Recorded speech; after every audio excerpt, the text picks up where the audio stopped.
टिळकनगर बाल विद्या मंदिर डोंबिवली पूर्व इयत्ता 3री विषय गणित मी सौ वृषाली विष्णू देवधर।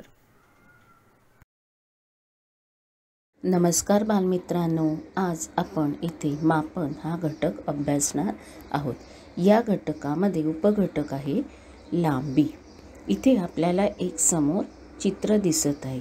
या चित्रात नंदूने टेबलाची लांबी मोजली तर ती 11 विती भरली। सोनूने त्याच टेबलाची लांबी मोजली तर ती 12 विती भरली। दोघांनी मोजलेल्या लांबीत टेबलाच्या लांबीत फरक पडला, कारण त्या दोघांच्याही हाताच्या विती लहान मोठ्या होत्या, त्यामुळे त्या दोघांच्याही टेबलाच्या लांबीमध्ये फरक पडला। आता दुसरे चित्र पहा। या चित्रामध्ये एक कागदाची पट्टी दिली आहे आणि त्या कागदाच्या पट्टीच्या साहाय्याने नंदूने टेबलाची लांबी मोजली असता ती 9 पट्ट्या एवढी भरली।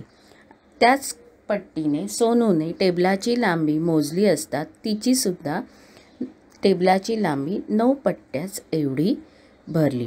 आता नंदू आणि सोनू या दोघांनी मोजलेल्या टेबलाची लांबी समान आली, म्हणजेच लांबी, रुंदी, उंची, खोली, जाडी मोजण्यासाठी मोजपट्टी, टेप यांसारखी प्रमाणित साधने वापरतात। या साधनांनी कोणत्याही वस्तूची लांबी कोणीही मोजली तरी ती तेवढीच भरते। इथे आपल्याला चित्र दिसत आहे, ही आहे मोजपट्टी। तुमच्या कंपास पेटीत सुद्धा ही मोजपट्टी असते। या मोजपट्टीवर 15 पर्यंतच्या संख्या आहेत। या 15 संख्या सेंटीमीटर दर्शवतात। प्रत्येक सेंटीमीटरचे 10 समान भाग आहेत, म्हणजेच 2 अंकांमध्ये 10 छोट्या छोट्या रेषा आहेत। यापैकी प्रत्येक भाग 1 मिलीमीटर दर्शवतो। सेंटीमीटर हे थोडक्यात सेमी असे लिहितात, तर मिलीमीटर हे थोडक्यात मिमी असे लिहितात। 1 सेंटीमीटर बरोबर 10 मिलीमीटर, 3 सेंटीमीटर बरोबर 10 गुणिले 3 बरोबर 30 मिलीमीटर। इथे आपल्याला मीटर पट्टीचा काही भाग दिसत आहे। मीटर पट्टी म्हणजे 1 मीटर लांबीची पट्टी। कोणत्याही माणसाने कापड मोजलं तर त्याची लांबी समानच असली पाहिजे, म्हणून कापडाच्या दुकानामध्ये प्रत्येक दुकानदार कापड मोजण्यासाठी या मोठ्या पट्टीचा वापर करतो।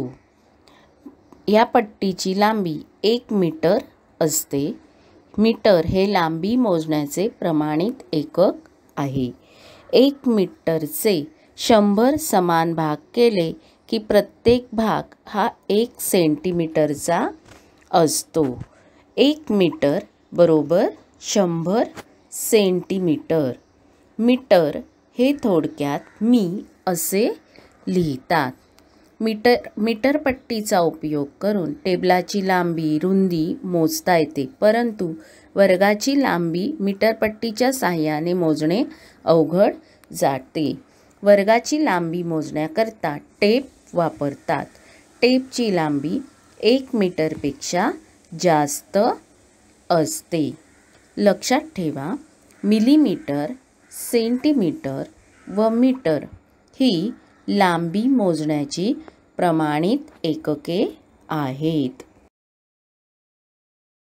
पुढील अंतर लांबी सेंटीमीटरमध्ये मोजाल की मीटरमध्ये ते सारणीत लिहा आणि ती सारणी आपल्या गणिताच्या वहीत लिहा। पेन्सिलची लांबी, 2 इमारतींमधील अंतर, रस्त्याची रुंदी, वहीची लांबी, मोबाईलची लांबी, 2 खांबांमधील अंतर ही सारणी आपल्या गणिताच्या वहीमध्ये लिहा। धन्यवाद।